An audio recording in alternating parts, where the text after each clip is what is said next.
Hey, what's going on, Raid fans? It's me again, Muddles. Thanks so much for joining me. Today we'll be playing some more Raid Shadow Legends, and if you haven't heard, it's going to be double chance on your Void Shards this weekend. So the Void Rush is coming. So that means from tomorrow morning, you're going to get double chances of getting Legendary and Epic Champions from your Void Shards. So what I thought I'd go through with you, so that means you're going to have a 16% chance of getting an Epic, and a 1% chance at a Legendary. Not too bad, not too bad at all. I don't have any Voids at the minute. I think I'll get a couple tomorrow from my daily missions, plus I might buy a couple more. But what I thought I'd show you is just who I want, basically. Now, I'm going to start with a couple of Legendaries. I'm not going to go through every champion who I want, but these are the ones that I would love to pull. I would lose it if I got them. So I'm going to start with a Legendary, and that is going to be, you all know her, where is she? That is Seafeet. She is just immense. She's ridiculous. I mean, if people haven't looked at her kit before, so on her A1, attacks an enemy and has a 80% chance of placing a sleep debuff for one turn. This debuff cannot be resisted and then heals all by 5% of the max HP if this target's turn meter is below 50%. It's pretty cool for an A1. And then our A2, Whirlwind Romance, places a block debuff on all allies for 2 turns, fills the turn meters by 10%, and then places an increased defense and an increased speed on everyone. That is ridiculous. And then Love Beyond Death revives a single ally with 55% and a full turn meter, and then places an increased attack and an increased crit rate on that ally for 2 turns. I mean, the only thing you don't care about that is the increased crit rate, because you're playing to 100% anyway, but that's just ridiculous. And then on her passive, heals each ally by 10% of their max HP at the start of their turn. Has a 40% chance of moving a freeze or a fear debuff from each ally at the start of their turn. Then removes all debuffs from Rotos to Lost Room at the start of their turn if they're on the same team. So, I mean, all 3 of them things on the passive is insane. That's absolutely crazy. So, if I pull her, I will go absolutely crazy, I think. One of the best cards in the game. Definitely the best support card in the game.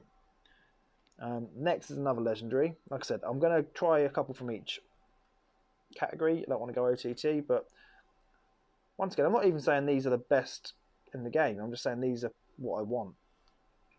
No, Trunda's pretty cool, but I don't want Trunda yet. Well, I do want Trunda, but Torment. Torment is insane. So A1 attacks all enemies and has a 15% chance of placing a freeze for 1 turn. Instantly activates this skill whenever an enemy under both freeze and a HP burn takes damage from the HP burn debuff. So hits the A1 each time someone takes damage from HP burn. That's awesome. Iceberg Crush. Removes all buffs from a target enemy, then attacks the target 2 times, and instills all buffs instead if the target is under a freeze debuff. Will ignore defense if the target is under both a freeze and HP burn. Insane. Then you've got Blizzard Rage, attacks all enemies, places a block buffs and a 100% heal reduction debuff for 2 turns on enemies under freeze debuffs. Has a 60% chance of placing a provoke debuff for 1 turn on enemies not under a freeze. And then decreases the cooldown of 1 random skill of each ally by 1 turn for every enemy attacked under both freeze and HP burn. Its passive is has a 20% chance of placing a freeze debuff on the enemy each time they receive a buff or have their turn meter filled. The 20% chance applies up to twice per enemy turn. Does not work with effects from artifact sets. So, whatever. This guy's crazy. I want him. That's who I want. And he's on defense. So I'll do 2 in Legendary. I'm going to do 2 in Epic. So I'm going to move on. Where are we? Where are we? There. And that is going to be. Who do I want? Nope, not Sinesha. No. Skull Crown is way up there for me. I mean, she's insane. I mean, for the arena, this is what I want. I want some arena champs in a minute. I'm getting to the part of the game where I'm getting further along the dungeons now, so I need to start up in my arena team. So A1 attacks all enemies and places an extra hit if the target has more than 50% HP. So if she's going first, she's going twice. Well, that's only on A1, so that's not even actually going to count. But then A2 is attacks all enemies and has a 50% chance of placing a 25% weaken debuff for 2 turns. pretty awesome as well. So 75% chance when booked, that's awesome. 2 AoE attacks. Passive places an unkillable buff on his champion for 1 turn every time their HP drops below 20%. That's pretty cool for me. You can't kill her straight off the bat, it's great. Then her other passive is revives this champion with 30% HP, only once in this year. Yeah, don't really care about that one. She hits hard, she hits everyone hard, and she is cool. And then, hey, where's the other one? Oh, it's not in this faction, that's why I can't see him. And then the last one for the epics that I want, pretty much a lot for the same reasons as Skull Crown. Zombod and Enchantress. I mean, don't they look the same pretty much? Just one's got a tan. Again, attacks one enemy, damage increases as current HP decreases. Yeah.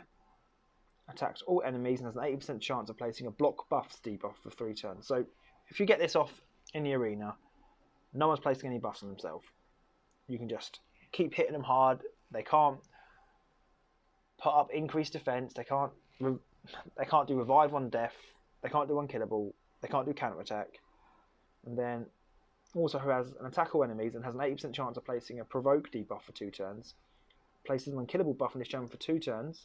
Places a block cooldown skills debuff on this champion for 5 turns.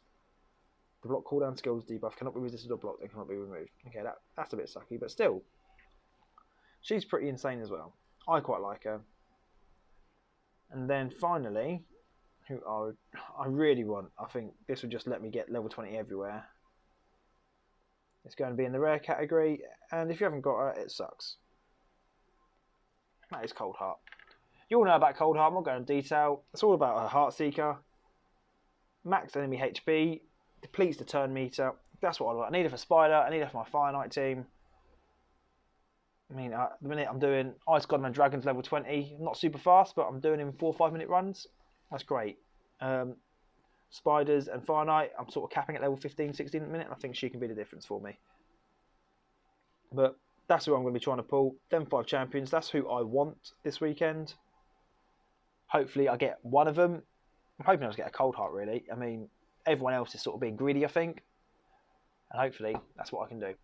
Anyway, that's my list. That's who I want. Who are you guys going for? Thanks for watching. Don't forget to like the video and subscribe if you want. I'll talk to you again soon. Have a great day. Take care now.